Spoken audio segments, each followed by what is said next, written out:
So the McConnell Foundation was started in 1937 by J.W. McConnell, who was a businessman based here in Montreal. It was the largest, and it is the second oldest private foundation in Canada, and had a mandate, like so many philanthropic endeavors at that time, to respond to needs in the city, institutions like the hospitals, the universities, particularly the Anglophone institutions, but also community organizations. And it really, for the first 30 years, it was very much run by JW himself with the support of a secretary. And he was just meeting needs that were here locally in Montreal. And then later on, it spread to other cities in other places in Quebec, and to a limited extent in the maritime provinces.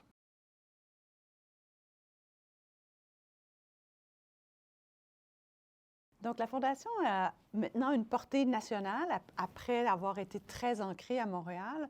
Puis, notre mission, notre vision tourne autour du fait qu'on veut appuyer des approches innovantes et qui sont là pour répondre aux besoins des communautés autour de 3 axes.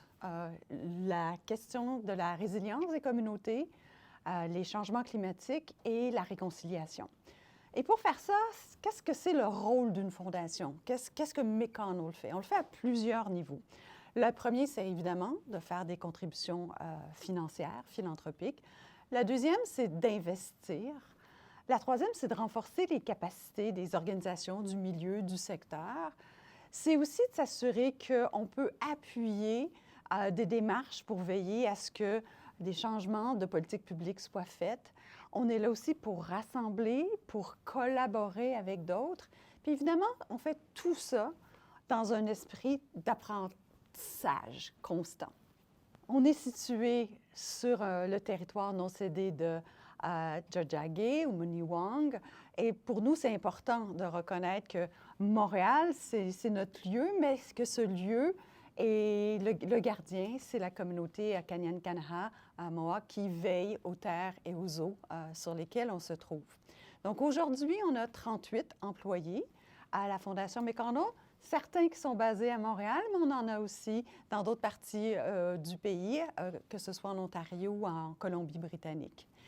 On a le privilège d'avoir un fonds de dotation assez important, d'environ 700 millions de dollars.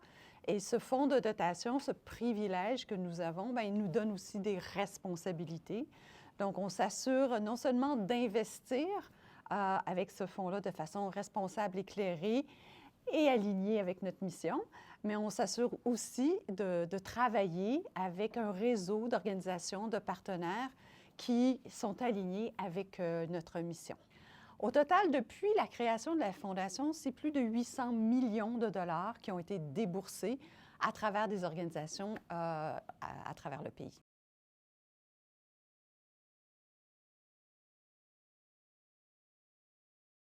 When I was appointed president of the foundation in 1995, we were the second generation of the family, the McConnell family. J.W. died in the 1960s. His daughter was on the board, was chair of the board. And the next generation, the third generation of McConnells, were the other board members. And over the period of time that I was here, the fourth and fifth generation of the family came on board. So it's rather unique in that the family has remained deeply invested in the foundation. And of course, each succeeding generation brings its own particular concerns and priorities to the foundation. So climate change was probably not an issue, well, I'm sure it wasn't an issue that J.W. McConnell ever thought about, but by the time you reach his great-grandchildren, they're deeply, deeply concerned about the future of the planet and the impact of climate change. So it's one of the ways of renewing the thinking at the level of the board, but of course it's also important to reach out outside the foundation to get views that wouldn't necessarily be even understood or known by board members, because it's a whole other experience.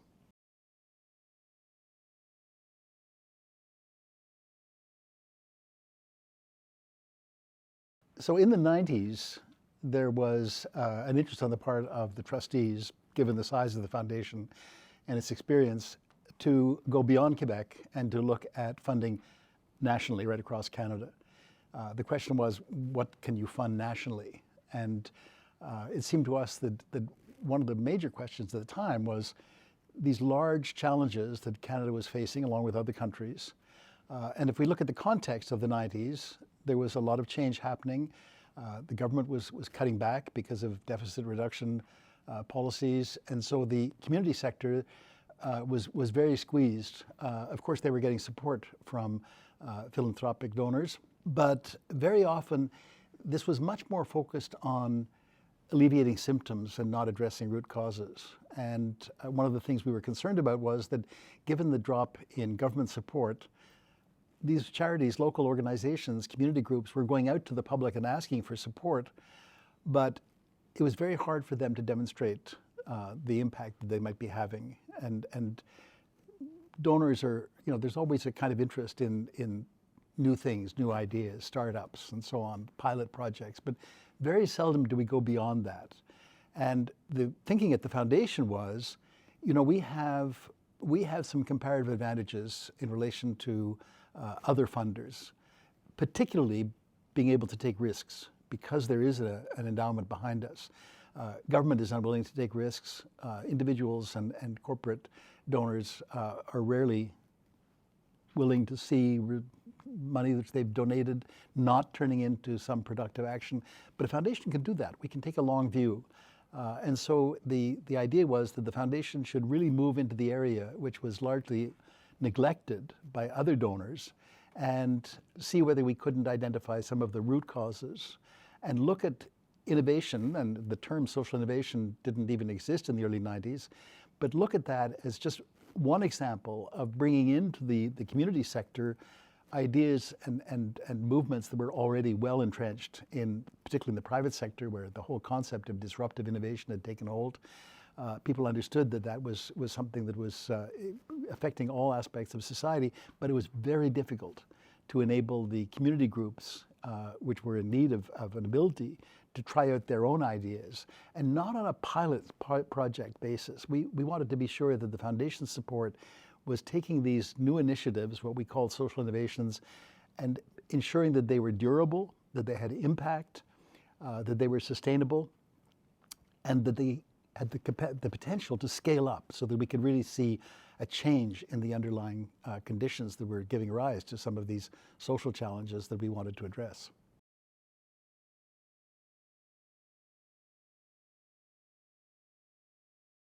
So the foundation began to move away from exclusively supporting institutions and organizations and looking instead to see what were the sources of new thinking on how to address some of these entrenched problems.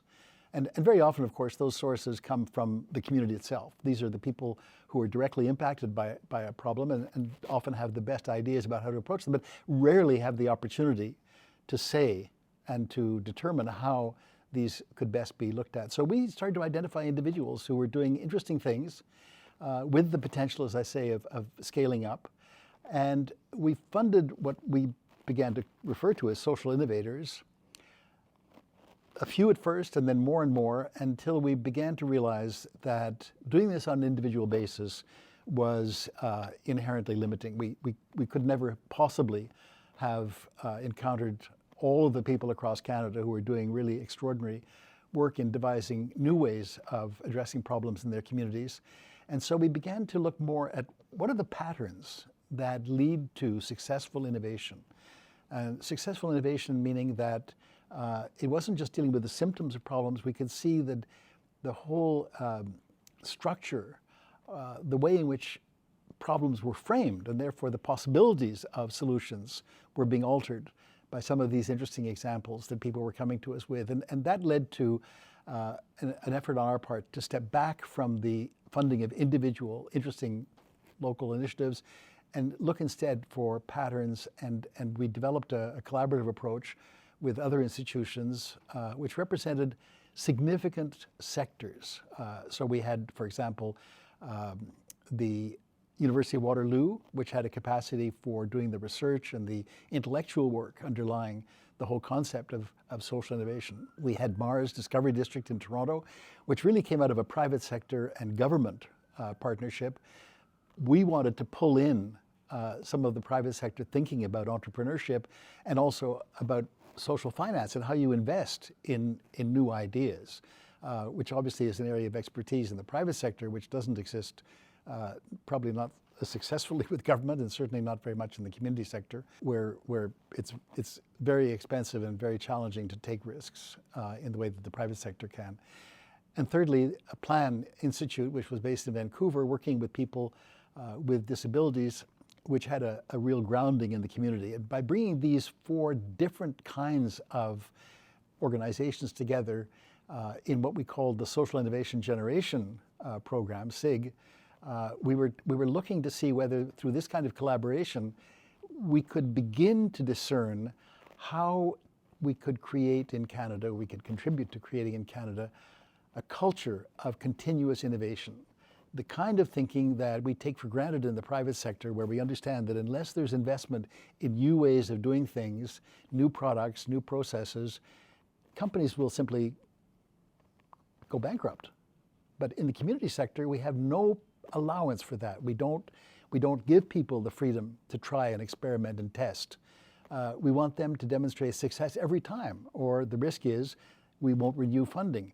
So how do we create a culture of continual social innovation where what is perceived as necessary to respond to changing conditions in our economy and our society is also very much part of what we expect people to be able to do at the community level. So that was SIG, a collaborative venture which we were engaged in. The foundation supported and funded for about 10 years. And out of that has come a number of things, not entirely due to SIG, but partly influenced certainly. One is the whole notion of social innovation now is simply an accepted fact of life. We talk about it, we expect organizations to be able to do that. We have training programs to help people do it. The issue of social finance, which was not even an expression that was understood. SIG put together a task force in 2010 to introduce the notion of social finance, of using money, particularly the endowments that foundations have, more creatively. And again, that now has become just part of everyday thinking. Impact investment funds, the whole ecosystem of social finance has been built out based on that. And the use of new ways of problem solving, use of labs, for example, whether in government, in the private sector, in the voluntary sector, all of these were ideas that we played with. We often went out and looked for examples in Europe or in the United States where we could bring back to Canada some of these new approaches and concepts to problem solving. So when we started looking at a national approach to granting, we identified a number of areas where change was taking place that was impacting people across the country, but where our institutions and many of the community organizations were having difficulty adjusting to a new situation. Take, for example, the debate around healthcare, which was beginning to move outside of a medical institutional framework into more of a community-based approach, what in Quebec was called le virage.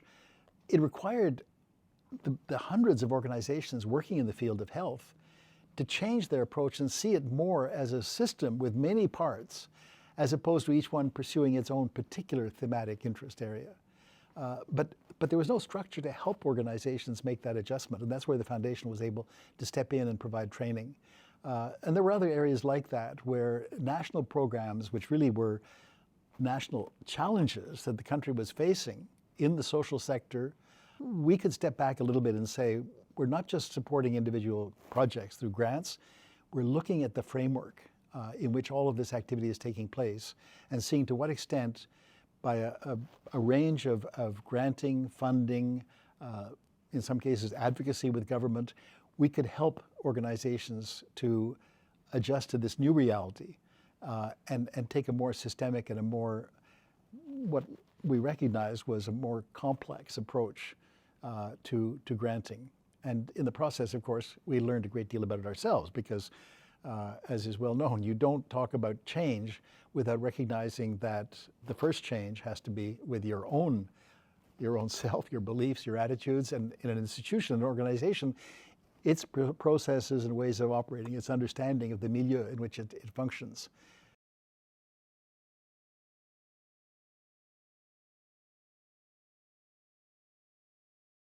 When I became CEO in 2011, the McConnell Foundation had been operating pan-Canadian initiatives for nearly 15 years and had established the Social Innovation Generation Partnership as a kind of secondary operating system. This supported our ability to experiment and to learn around complex challenges and the interventions that we could create with several new initiatives.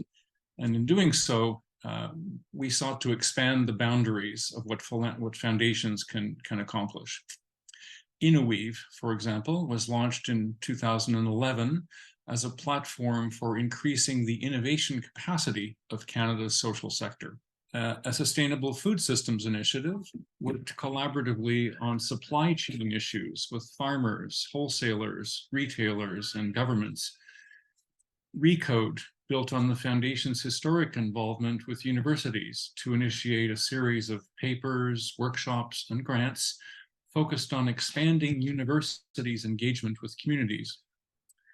Cities for People was a program that created a partnership ecosystem among civic innovators across Canada and contributed significantly to the federal Smart Cities Challenge. The McConnell Reconciliation Initiative, which grew out of a single $10,000 grant to the First Nations Child and Family Caring Society under Cindy Blackstock in 2003, became one of our largest portfolios. Working in complexity involves learning for all stakeholders, including funders. Some of the key learnings for us and our partners were captured in an annual series of reports called 12 Lessons, which are available on the Foundation website. We also applied and supported the use of developmental evaluation, which treats mistakes and failures as valuable opportunities for learning and adjusting strategies. Our own theory of change, developed through participation in Innoweave, was that by supporting and collaborating with many organizations in diverse sectors across Canada, we would contribute to a culture of continuous social innovation.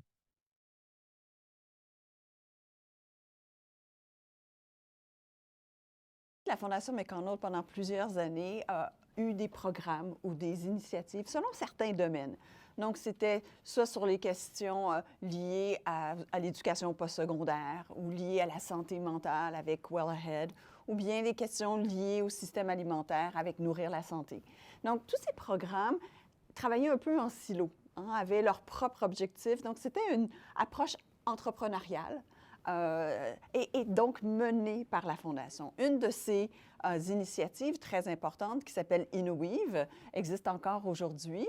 Mais ce qu'on s'est rendu compte lorsque je suis entrée en fonction, c'est est-ce qu'aujourd'hui, dans le contexte dans lequel notre pays vit, quels sont les enjeux ou défis qu'on doit aborder de façon, je dirais, holistique, intégrée, proactive? Et donc, c'est là qu'on a décidé de ne plus être ce qu'on appelle une operating foundation, de mener des programmes nous-mêmes, mais plutôt d'être là en soutien au milieu et de renforcer les capacités du milieu à mener ses propres initiatives-là. Alors, on a fait ce changement-là, d'autant plus que, comme Tim l'a expliqué, toutes les notions liées à l'innovation sociale maintenant font partie d'un écosystème qui est bien construit et bien solide et qui, donc, c'est un leadership partagé. Il y a une infrastructure avec Social Innovation Canada, il y a des acteurs qui jouent des rôles importants. Donc, nous, on pouvait, à ce moment-là, laisser au milieu le soin de prendre ça en charge et d'orienter nos directions stratégiques en fonction des enjeux qu'on estime qu'aujourd'hui, comme acteurs philanthropiques, il y a un rôle à jouer pour nous. Donc, que sont, comme je l'ai déjà mentionné, les changements climatiques, les questions de la résilience des communautés et la réconciliation.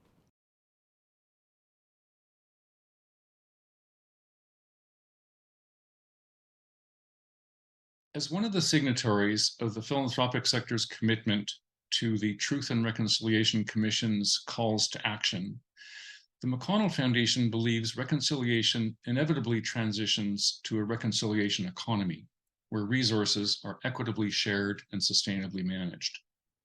The path to eliminating the severe socioeconomic gaps between the well-being of Indigenous and non-Indigenous peoples leads through equitable access to education, healthcare, housing, and finance on the one hand, and through recognition and respect for Indigenous culture, language, and land stewardship on the other. This is a social project of the first order and requires the commitment of all sectors of society. Some of the many partners that we've worked with over the years include Winnipeg Boldness, an Indigenous social lab in Winnipeg's North End communities, co-funded by the Government of Manitoba and United Way Winnipeg. Boldness taught us that the best way to work as allies with Indigenous partners is to put them in charge of where to direct funds. Their success, Boldness' success in prototyping and financing an Indigenous doula program using a social impact bond was a factor in the province setting up an Office of Social Innovation. Raven Capital Partners, the Indigenous venture fund whose development we supported with a grant initially in which we later invested, has recently closed a $100 million fund investing in Indigenous-owned enterprises across North America.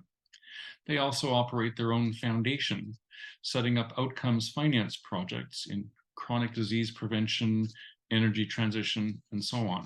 A partnership with the Huron of Wendake and an Aboriginal capital organization called ABSCAN focused on the issue of housing on reserves across Quebec and extending to other provinces.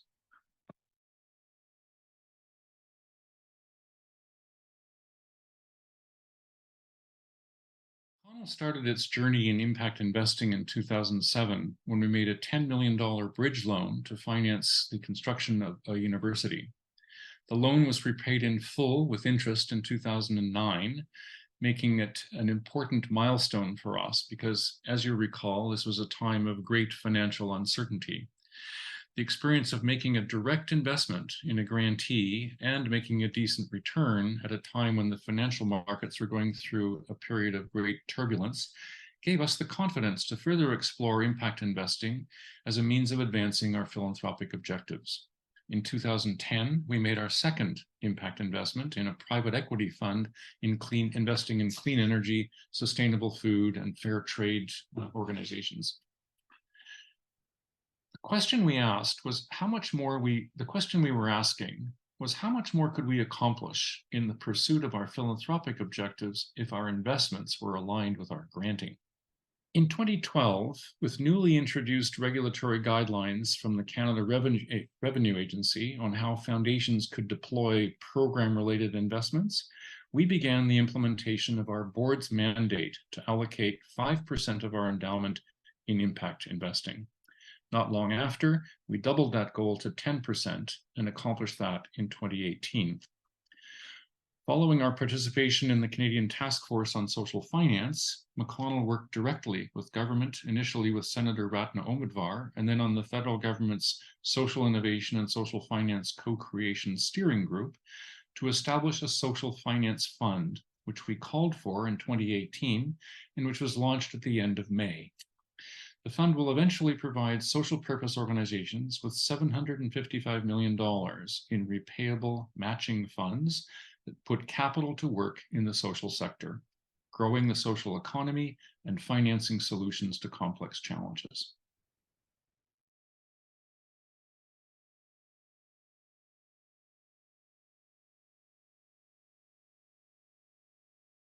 Donc, je dirais aujourd'hui, le mot d'ordre, c'est cohérence et alignement.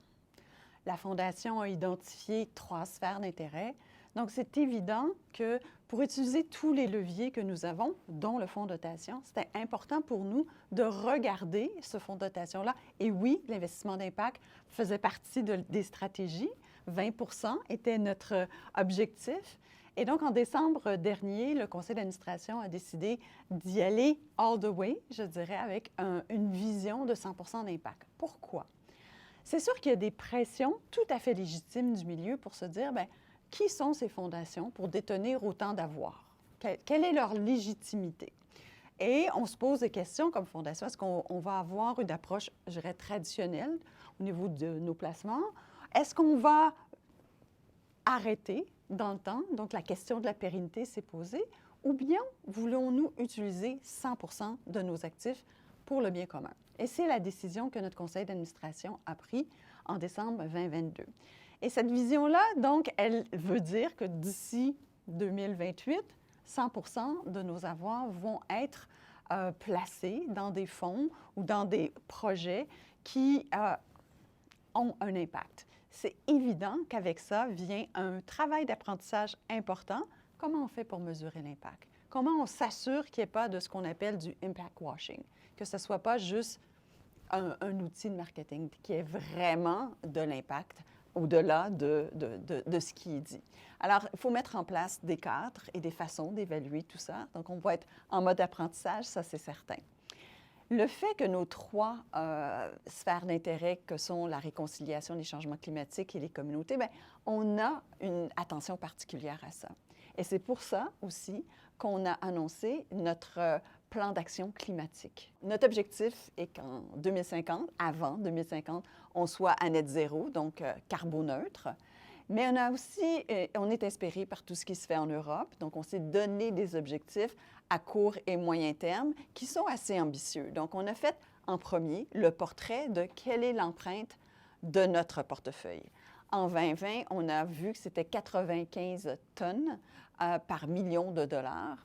Et on s'est dit, bon, comment pouvons-nous améliorer ça? Donc, d'ici 2025, l'objectif, c'est de réduire de 36 et d'ici 2030, de 60 l'empreinte carbone de notre portefeuille. Évidemment, avec ça, pour que cet alignement avec notre vision de changement climatique soit vraiment très, très cohérent, on a décidé de désinvestir à 100 des énergies fossiles. Et ça, on va avoir terminé ça d'ici la fin de l'année 2023. Pour ce qui est des deux autres sphères d'intérêt que nous avons investi, par exemple, avec Raven Capital, qui est le seul fonds qui est dirigé, mené et investi auprès de personnes autochtones. Donc, on est très fiers d'être dans le fonds 1 et dans le fonds 2 de Raven. Puis, pour toutes les questions des communautés, on investit dans des fonds communautaires locaux et on trouve toutes sortes de façons d'être très proactifs sur ce champ d'action-là aussi. Alors, c'est certain que les avoirs d'une fondation, c'est son fonds de dotation et c'est aussi l'obligation que nous avons au niveau du contingent de versement de 5 L'autre chose qui est importante d'ajouter, c'est que lorsqu'on parle de fonds de dotation, oui, 100 va être en investissement d'impact et souvent, ce qu'on appelle Mission-Related Investment, c'est là que la grande partie de nos investissements vont être, mais une partie des Program-Related Investment, donc les investissements reliés au programme, c'est là qu'on accepte, par exemple, d'avoir des retours sur investissement à un taux moins élevé que celui sur le marché. Donc, on va investir dans du logement abordable pour les étudiants ou on va investir dans des projets pour lesquels, on le sait, nos rendements ne seront pas ceux auxquels on s'attend et en dessous du 5 qu'on doit reverser selon les règles de Revenu Canada.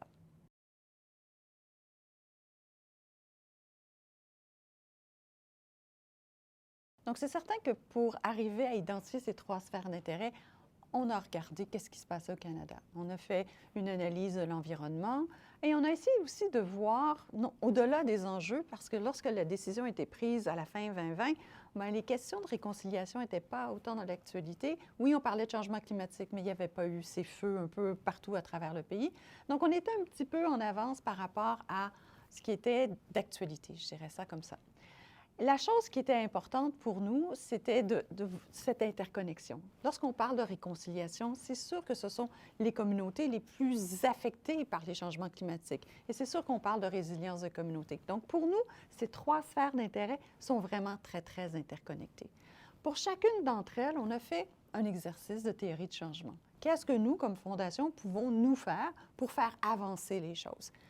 Puis, qu'est-ce que les autres font? Parce que on veut aussi pouvoir être sur des défis, des enjeux où est-ce qu'il n'y a pas plein d'autres acteurs. Quand on pense à l'éducation, à la santé, c'est là que la majorité des dons vont. Alors, qu'est-ce qui est, je dirais, entre moins populaire et pour lequel les besoins et les enjeux sont criants? Donc, au niveau des changements climatiques, les trois stratégies d'impact en lien avec notre théorie de changement touche au fait qu'il faut trouver des solutions pour réduire nos émissions de gaz à effet de serre. Ça, c'est la première stratégie. Donc, on va investir dans un paquet de choses qui peuvent être autant l'industrie, par exemple, du ciment a un impact important. Comment peut-on trouver des solutions innovantes pour ça? La deuxième est liée aux personnes qui sont le plus affectées par les changements climatiques. Donc, les personnes vulnérables, marginalisées, les personnes provenant de communautés isolées. Alors là, on travaille dans des quartiers, par exemple, dans Downtown Eastside, à Vancouver, où est-ce que le dôme de chaleur a eu un impact phénoménal en termes de nombre de personnes qui sont décédées et où est-ce qu'il y a beaucoup d'itinérants. Donc, c'est ce genre de projet qu'on va appuyer. Le troisième, c'est lié à la finance durable. Donc, toutes ces institutions financières, ces fonds de pension qui ont des avoirs importants et qui, avec ces avoirs-là, n'ont pas nécessairement des actions qui peuvent influencer les changements climatiques. Donc, c'est les trois stratégies d'impact que nous avons. Pour ce qui est de la réconciliation, là aussi, il y a des choses qui se font à travers l'écosystème qui sont importantes, mais nous, on s'est dit, ce qu'on veut faire, c'est essayer de réduire l'écart socio-économique entre les personnes autochtones et non autochtones. Et comment peut-on mieux le faire qu'à travers l'économie de réconciliation? On a le privilège d'avoir maintenant un cadre, un outil. 27 organisations nationales autochtones ont travaillé ensemble pendant plusieurs années pour aboutir à une stratégie nationale d'économie de réconciliation. Ils ont là-dedans 107 appels à la prospérité et on veut s'inscrire dans ce cadre qu'eux-mêmes ont identifié et voir comment on peut les appuyer à faire avancer ces 107 appels. Donc ça, c'est notre deuxième volet. La troisième sphère d'intérêt est très importante pour la Fondation McConnell parce que c'est les débuts. Depuis toujours, la Fondation McConnell appuie les communautés et les défis qu'on vit dans les communautés. On a fait à travers le temps une petite analyse de quels sont les besoins et où est-ce que sont les autres fondations ou les autres donateurs. Qu'est-ce qu'ils appuient? Et on s'est rendu compte que les groupes dignes d'équité, malheureusement, sont moins appuyés que d'autres. Les personnes autochtones en font partie, mais aussi, par exemple, le rapport Unfunded sur les communautés noires l'a démontré que peu d'argent va auprès des personnes qui sont quelquefois discriminées ou moins bien prises en compte. Alors, nous avons décidé d'appuyer spécifiquement les groupes dignes d'équité en premier lieu, mais on veut les appuyer pour deux choses particulières où est-ce que d'autres acteurs ne sont pas là, philanthropiques, que ce soit la collaboration et l'action collective. Parce qu'on le sait, ces groupes travaillent en collaboration, c'est là qu'elles peuvent faire avancer des choses que sont les politiques publiques. Parce qu'on le sait, lorsque les politiques publiques ne sont pas au cœur de l'action, mais les changements systémiques n'arrivent pas. Et on doit s'appuyer sur les groupes dignes d'équité pour pouvoir faire avancer ces choses-là qui les affectent, eux, personnellement. Une chose importante à ajouter, c'est que la Fondation McConnell, même si elle a maintenant une empreinte à travers l'île de la Tortue, Montréal reste une place qui est au cœur de notre action. Nos racines sont ici et on veut continuer à appuyer les organisations montréalaises de façon particulière et différente. Donc, on va faire des choses comme appuyer des campagnes majeures de collecte de fonds qu'on ne fait pas du tout ailleurs. Et on va aussi appuyer des choses que plus personne appuie, comme par exemple ce qu'on appelle en anglais du brick and mortar. Donc, malheureusement, de plus en plus, un des défis importants pour les organisations communautaires ou terrain, c'est de trouver un espace abordable au cœur des quartiers des personnes qui desservent. Et ça coûte de plus en plus de l'argent. Donc, c'est le genre de choses qu'on appuie auprès des organisations montréalaises. Et l'autre chose qui est importante pour McConnell depuis les tout débuts, c'est la question de le renforcement des capacités. Et quand on parle de renforcement des capacités, Innoweave est un excellent exemple, mais c'est aussi comment peut-on renforcer les capacités du secteur à travers tous les enjeux qu'on travaille. Donc, l'année dernière, en 2022, on a beaucoup parlé des organismes non reconnus, les Non-Qualified Donors. Et pour la Fondation McConnell, c'était très important qu'il y ait une évolution et un changement pour qu'on puisse appuyer ces organisations-là. Nous, on le faisait déjà presque au quart de nos dons, mais la majorité des fondations ne le font pas parce que c'est plus complexe, c'est plus compliqué. Et comment permettre à ces organisations-là, qui sont souvent des organisations grassroots ou beaucoup de groupes autochtones, par exemple, d'avoir accès à de l'argent philanthropique, c'était un objectif. Et pour nous, de renforcer les capacités du milieu pour pouvoir faire changer ça, c'était quelque chose d'important.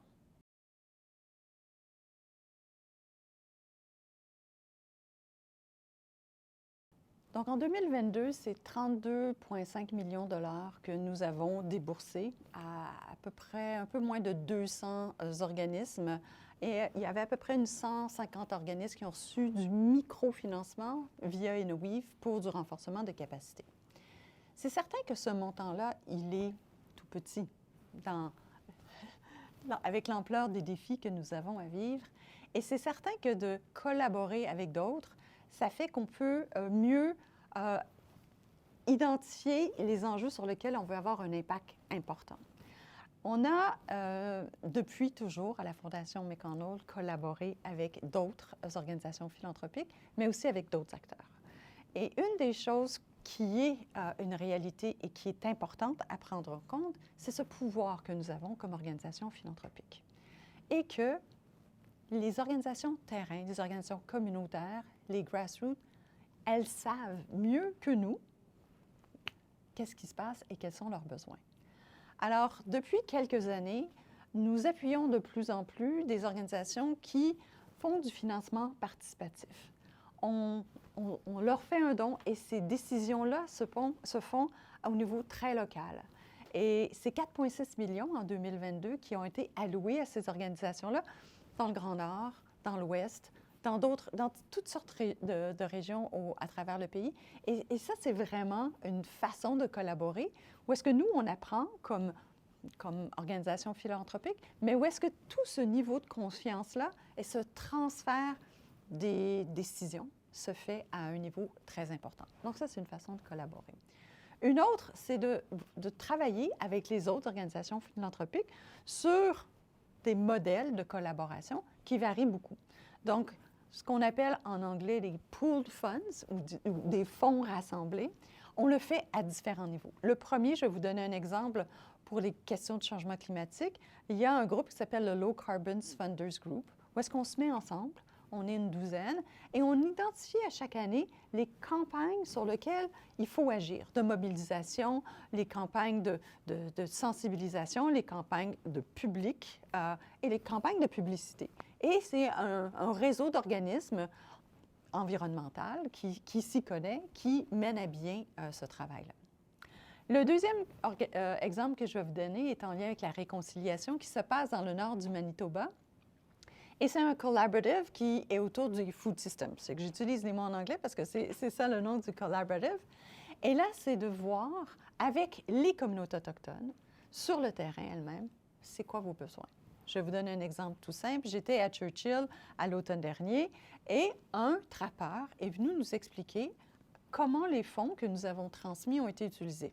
Il avait besoin de s'acheter une motoneige et avec 12 000 $, il a pu s'acheter cette motoneige et appuyer la communauté pour faire sa ligne de trappe et contribuer à la sécurité alimentaire de ce village.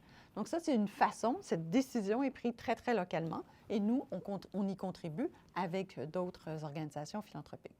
Le troisième exemple que je vais vous donner, c'est ici, à Montréal, avec le projet d'impact collectif que Centraide coordonne.